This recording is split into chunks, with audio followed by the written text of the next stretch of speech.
Y ya estamos ahora acompañados por Alejandra Cravello. Alejandra, muy buenas noches, bienvenida. Buenas noches. Alejandra es hija de Ricardo Cravello y él, desapareció en el 75, en diciembre del 75, algunos meses antes del golpe. Del golpe de Estado. Del último golpe, junto a María Cristina Lonardi, sí, que era su compañera. Su compañera. Nos estabas contando, estábamos charlando recién fuera de aire, en abril comienza el juicio oral. Yo estaba haciendo la cuenta 47 años y medio después de su desaparición. Sí.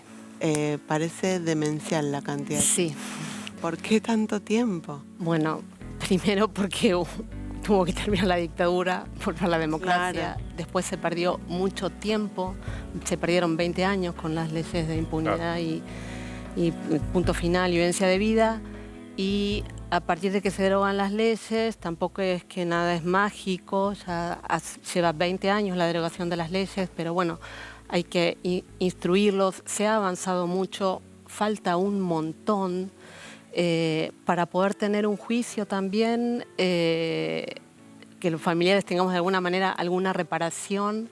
La víctima tiene que haber sido vista en un centro clandestino de detención. El 60% de los desaparecidos no fueron vistos en ningún lugar. Son familias que no van a tener justicia. Entonces, los juicios están organizados por centro clandestino. Bueno, se va instruyendo de manera a medida que aparecen datos. Tampoco. 60% de los desaparecidos no fueron vistos en ningún lugar. En ningún lado. Y entonces no puede juzgarse ese crimen. Exactamente. Porque es así como se ha armado el proceso de justicia.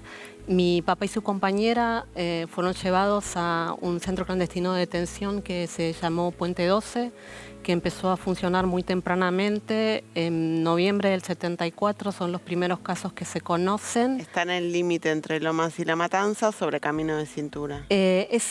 Sí, no, en realidad es La Matanza puro, sí, okay. Es en exactamente intersección por el Puente 12, es lo que le da el nombre. Ahí había una repartición de la policía bonaerense que se llamaba División Cuatrerismo, que era para robo de ganado rural, esa era una zona rural en los 70, ya dejó de tener sentido, devino en un centro clandestino que dependía del primer cuerpo del ejército, del batallón 601 de inteligencia directamente. Y tenía adelante otra dependencia policial, una brigada de infantería. En ese mismo cruce de esas dos rutas había otro centro clandestino que se llamaba Vesubio. Bueno, digamos, este centro clandestino llega a juicio por primera vez en el 2017, es el primer tramo, hubo un segundo tramo con muy pocas víctimas, un segundo tramo chiquito por un hecho puntual.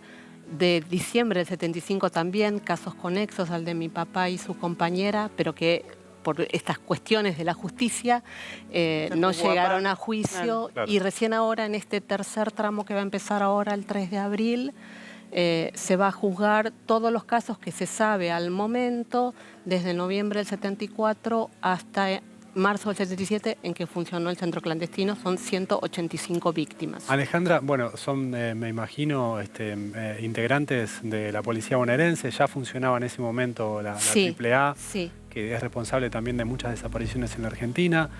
Los que están acusados, sí, me imagino que por el paso del tiempo incluso muchos quizás hayan fallecido. Sí. ¿Quiénes son los que llegan a juicio? Y eso implica también, que es lo que pasó en el primer tramo, cuando los imputados fallecen en el proceso de justicia, esos casos se caen, Claro. porque no hay nadie a quien imputar. En este caso, digamos, lo que llega a juicio, primero por el paso del tiempo y porque la justicia no se ha investigado nunca la inteligencia del ejército, que era la responsable de ir al cerebro de toda esta estructura del terror. Son cuatro policías de la bonaerense y 2 miembros del ejército del batallón de inteligencia 601. En el caso de mi papá y su compañera, los 2 imputados son de la policía bonaerense, de cargo bajo, ¿no? Que oficiaban de guardias, porque el centro clandestino era comandado, claro, quienes decidían era el ejército. Claro. Ese lugar Puente 12 hoy sigue aún funcionando, dependiendo, es donde se hicieron Bernie los tiene motines. sus oficinas ahí, Exactamente. Tiene sus oficinas, no respeta la orden de no innovar dictada por el juez Rafecas, porque es un sigue campo de- transformando, digamos, lo que hay ahora funcionando ahí es una fuerza de élite, la AUTOI, hay 2.700 efectivos Que la creó en 3 Sergio, o que turnos. la profundizó Sergio Berni, había sido creada. Sí, entonces imagínense 900 personas por turno en un lugar que es hasta inhumano. Por supuesto, están cambiando el terreno todo el tiempo, Por supuesto, modificando... en este lugar también hubo fosas clandestinas, hay excavaciones del EAF, están construyendo arriba.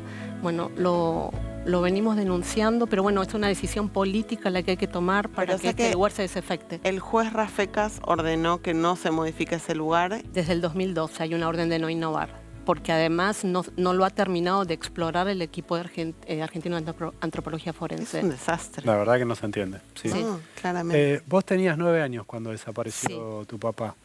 ¿Qué recordás de ese momento? Yo no estaba presente, nosotros éramos una familia ensamblada, mi papá fue muy prolífico, tuvo 5 hijos, con 2 compañeras, yo soy la mayor, Valeria, quien me decía a mí, bueno, una familia ensamblada normal, los fines de semana con la casa de papá, vacaciones un mes con cada uno, vacaciones de invierno, Navidad, digamos, una vida, un ida y vuelta normal.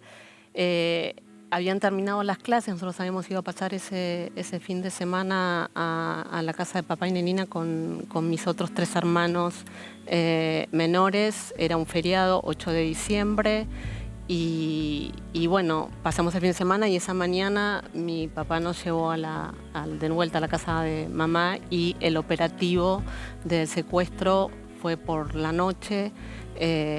Agradezco que los más grandes no estuviéramos porque, digamos, hubiera sido muy duro. Mis hermanos más pequeños, estaban los 2 más chicos, obviamente que tienen algún registro, digamos, y hay huellas y heridas. Mi hermano más chico 7 meses y mi otra hermana 2 años. Sí, los dejaron, bueno, entró la patota, bueno, lo que suelen hacer, se llevaron también al papá de Nenina, la compañera de mi papá, que estaba en la casa, y a él lo liberaron a las pocas horas. Y la vecina de la casa de al lado preguntó por los chicos y mandó a su hija adolescente a que los buscara.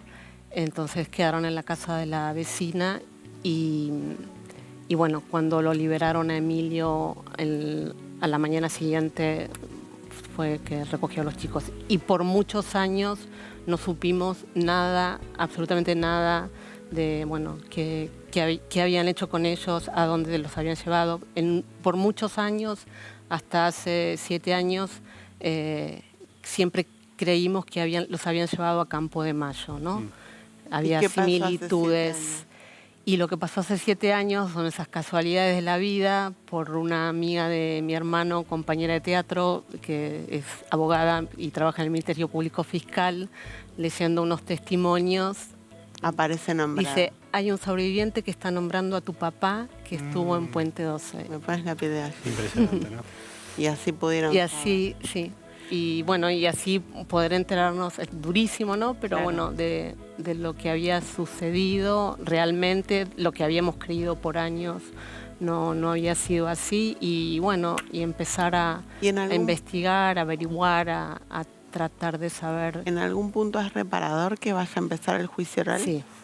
Sí, obviamente que falta un montón, es simbólico. A mí no me conforma que haya 2 cabos de la policía bonaerense acusados. Eso no funcionaba de esa manera, pero es reparador. Lo que también sería reparador sería poder encontrar los restos.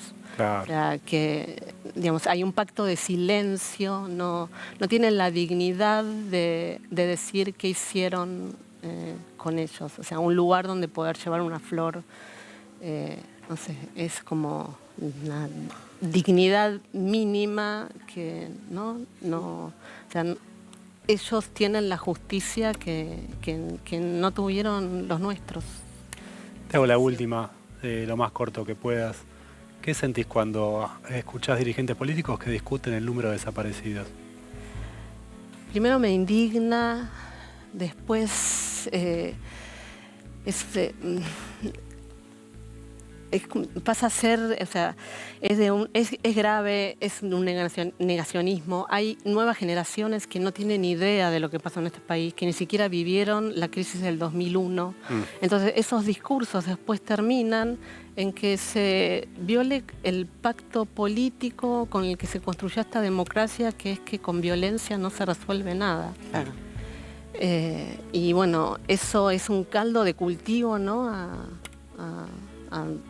A lo que estamos de alguna manera viendo y que no debiera suceder y que no debiera pasar nunca más. Muchísimas gracias, Alejandra. De nada. Alejandra, muchas gracias De por nada. venir.